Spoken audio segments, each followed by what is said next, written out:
이항영의 뉴욕앤서울입니다. 글로벌 증시부터 상황 점검하면서 우리 시장 이야기 펼쳐나가도록 하겠습니다. 위원님 어서 오십시오. 네.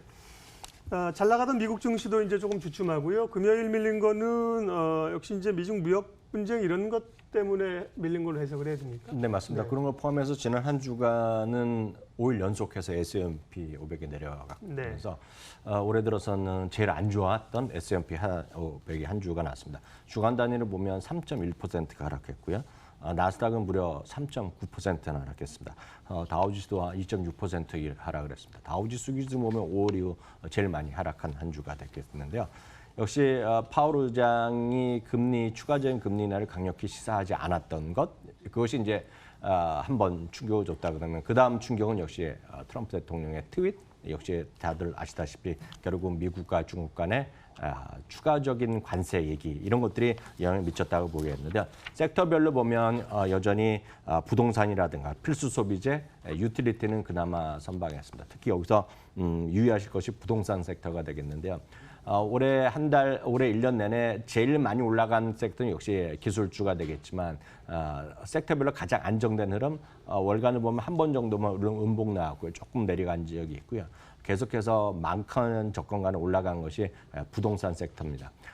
부동산 섹터는 참고적으로 이해하시면 2017년 9월에 처음으로 공식적으로 섹터 분류가 들어갔는데요. 실제로 보면 가장 쉬운 방법이 있습니다. 역시 ETF 투자가 가능한데요. 한 주당 가격이 지금 불과 37달러, 한국 돈으로 보면 4만 5천 원 정도 내외 될 텐데요. 배당 수익률이 3%가 넘는 XLR이라는 거 꼭 기억하시면 좋겠고요. 특히 지난 주말에는 이제 월간 가장 중요한 경제 지표 하나인 고용 보고서 나왔으니까 잠시만 코멘트해 드리면 신규 일자리 16만 4천 건으로 나와서 거의 예상 수준에 거의 부합하는 수준으로 나왔습니다. 올해 들어서 한 번은 엄청나게 좋았고 한 번은 상당히 안 좋아서 약간의 등락이 있었는데 이번에는 예상 수준 그대로 나왔기 때문에 시장에서는 가장 반가운 소식이었다고 보셔야 되겠고요.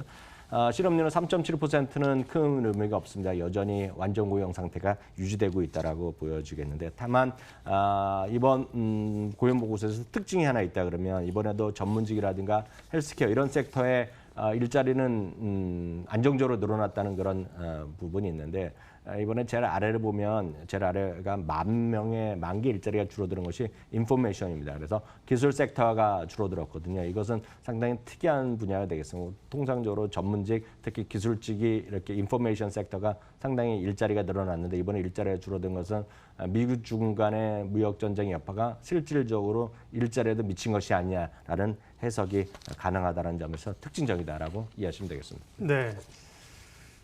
글로벌 금융시장이 계속해서 이렇게 불안한 상황들이고요. 그러다 보니까 지금도 이제 금값이나 뭐 계속 안전자산이 강세인데 이런 안전자산 흐름들이 계속해서 이어질까요? 분위기는 어떻습니까? 네. 저는 이렇게 봅니다. 지금 최근 들어서 무역 전쟁이라든가요. 네. 특히 일본이 한국에 대한 수출 규제 뭐 이런 것들이 분명히 이슈가 되겠고요.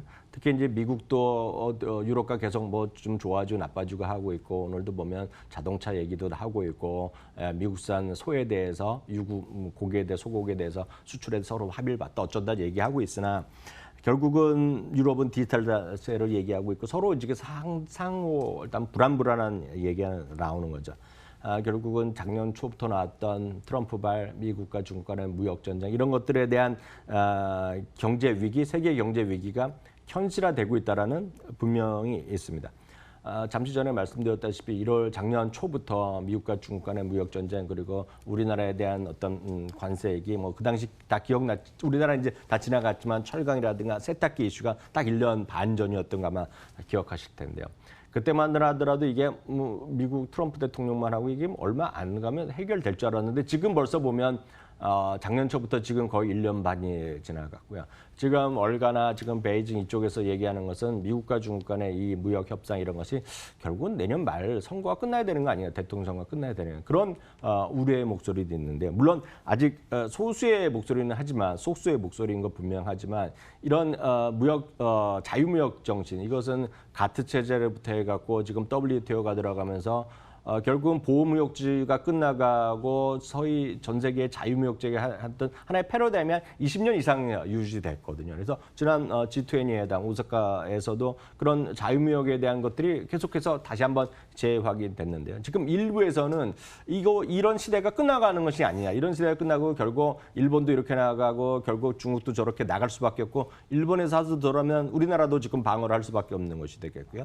미국에 따라서 중국 또 유럽 또 영국도 있을 것이고 좀 수많은 것들이 일어나다 보면 이런 자유무역 체제가 끝나가고 새로운 신보호무역주로가 조금 더 갈 것이 아니냐. 패러다임도 한번 변할 수 있다라는 분명히 일부의 목소리지만 그런 주장이 있는 거죠. 그러다 보니 이런 안전자산에 대한 주가, 금값이나 이런 것들이 일시적인 어떤 방향성에 의한 투자가 아니라 이런 것들이 장기적으로 좀 그런 쪽으로 좀 시장의 어떤 자산을 가려는 그런 투자자들이 많다는 시각이 있다는 거죠.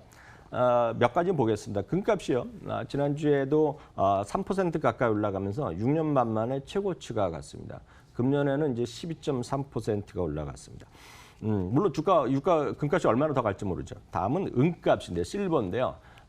우리나라에서도 지난주 초에 이런 경제신문을 제가 많이 봤는데 은도 이제 골드바가 아니라 실버바. 골드바가 일부 정말 사실인지 모르겠지만 물건을 구하기가 쉽지 않다라는 제가 뉴스를 봤습니다. 저 사실인지 모르겠지만 어찌됐건 그러다 보니 일부에서 실버바를 얘기하는데요. 제가 보기에 어느 정도 현실화되어 있는지 모르겠습니다. 실버바는 워낙 가격이 상대적으로 금값보다 싸기 때문에 실버바를 정말 은행에 집에 쟁겨두려면 엄청난 근거가 필요하거든요. 그렇지만 어찌됐건 실버바까지 모르겠지만 실버를 얘기하는 해외 투자 전략가도 꽤 있습니다. 왜냐하면 금값이 올해 12.3% 올라갔지만 실버는 아직까지 고작 4.97%밖에 안 올라갔으니 물론 이제 안전자산에 대한 가치는 약간 다르겠지만 실버를 얘기하는 사람들이 분명히 있는 거죠. 요즘 실버를 사는 사람이 왜 사겠습니까, 이거? 금가 올라간 거에 비해서 안 올라갔기 때문에 사는 사람일 거란 말이죠. 다음은 이제 미국의 달러 인덱스입니다. 미국의 달러 인덱스도 지난주에 보면 다시 이제 고점을 돌파하려는 기세가 있습니다. 물론 이 부분은 트럼프 대통령이나 미국의 행정부에서 워낙 미국의 달러 강세에 대해서 비판적 시각을 있고 막고자 하는 노력했는데 지난 주말에 보면 미국의 이런 달러에 대한 개입을 약간 또 안 한 그런 쪽에 뉘앙스가 나오면서 달러 인덱스 강해지는 것이 되겠고요. 다음은 일본의 엔화입니다. 일본 엔화는 미국 달러이기 때문에 이건 아래쪽으로 내려가는 것이 일본 엔화의 강세를 보여드리는 그림인데요. 일본인에 대한 선호도 상관없이 일본의 엔화라는 것은 전 세계적으로 통상적으로 안전자산에 포함되고 있는데 이렇게 엔화를 사는 사람들이 있다는 거죠. 이런 것들이 보면 전 세계적인 안전자산에 대한 선호도는 우리가 그거의 방향성을 예측할 수는 없으나 늘 말씀드린 이거는 팩트는 팩트다라고 말씀드리고 싶고요. 이런 식의 가장 쉬운 투자 방법은 정말 여러 가지가 있고 여러분들이 여러 가지 방법을 찾아볼 수 있겠으나 네. 제가 줄곧 말씀드린 것은 ETF에 투자하는 거? 예, ETF도 네. 마찬가지고 여러분들 직접 여러분들의 KRX도 할 수 있고 수많은 방법이 있는데 제가 드리고자 한 말씀은 금값이 얼마나 올라갈지 달러가 얼마나 올라갈지에 대해서 물어보실 필요도 없다는 거죠. 아무도 모릅니다. 그건. 다만 제가 드릴 수 있는 말씀은 여러분들의 금융자산 일부는 금이 몇 그램인지 달러가 얼마 있는지를 말할 수 있는 시대가 와 있다. 말할 수 있으셔야 되겠다. 이렇게 말씀드리는 거죠. 네, 포트폴리오의 일정 부분을 가지고 가야 된다는 얘기를 한 번 더 언급을 하셨고요. 네, 이번 주는 지난주에 비해서 일단은 주목할 지표들이 이렇게 눈에 이렇게 확 띄는 거는 좀 많지는 않은 것 같은데요. 체크해야 될 경제 지표 또 이슈들을 알려주십시오. 네, 맞습니다. 지난주에는 워낙 큰 네. 것이 고용 보고서가 있었고 특히 네. 이제 FOMC 일정이 있었기 때문에 그렇지만 항상 두 번째 주, 세 번째 주에 약간 좀 슬로우한 네. 겁니다. 중간에 보면 이제 소비자 관련된 지표들이 있는데요. 이번에 경제 일정 보면 오늘 밤 같은 데 보면 ISM 비제조업, 그러니까 서비스 PMI 정도가 일단 눈에 띄겠고요. 수요일 날 이번에는 경제 지표보다는 역시 수요일 날이 좀 주목받는데 왜냐하면 연준 인사들의 블랙아웃 기간이라서 발표 직전에 FOMC 전에 한 2주 정도 연설이 없었거든요. 근데 이제 다시 일정이 생겼습니다. 시카고 연방은행 총재 찰스 에반스도 워낙 주목받는 인물인데요. 현지 시간은 수요일 날 오전 9시 반에 연설이 있습니다. 그러니까 지난주에 있었던 연준의 결과에 대해서 어떤 또 코멘트를 할지 본인의 시각을 어떻게 정리할지 이런 것들 흥미롭겠고요. 8월 9일 날은 생산자 물가지수 정도가 있겠습니다. 한편 실적 시즌을 보면 지난주까지 80%의 실적이 발표했기 때문에 중요한 것들은 다 별로 다 나왔고요. 이번 주에는 화요일 날 있을 것이 많은 분들이 특히 우리나라에서 해외 주식하시는 분의 상당 부분이 또 갖고 있는 것이 디즈니인데요. 네. 디즈니 정도가 아마 관심이 있을 것 같고요. 수요일과 목요일 날은 상장 이후 첫 번째 내지 두 번째는 리프트와 우버가 이번에 그 실적 발표하는 정도가 여러분들의 관심거리다라고 이해하시면 되겠네요. 네, 위원님 말씀해 주신 것처럼 이제 또 주요 금융권 인사들의 미국은 뭐 지역 연원들이 많으니까요. 인사들의 발언들이 계속해서 얘기가 되겠습니다. 그리고 조금 기간이 있지만 이제 22일부터 23일은 또 잭슨홀 미팅이 있습니다. 관련된 이야기들이 쭉 아마 이어질 겁니다. 뉴욕 앤 서울 이양영 전문위원 함께했습니다. 고맙습니다.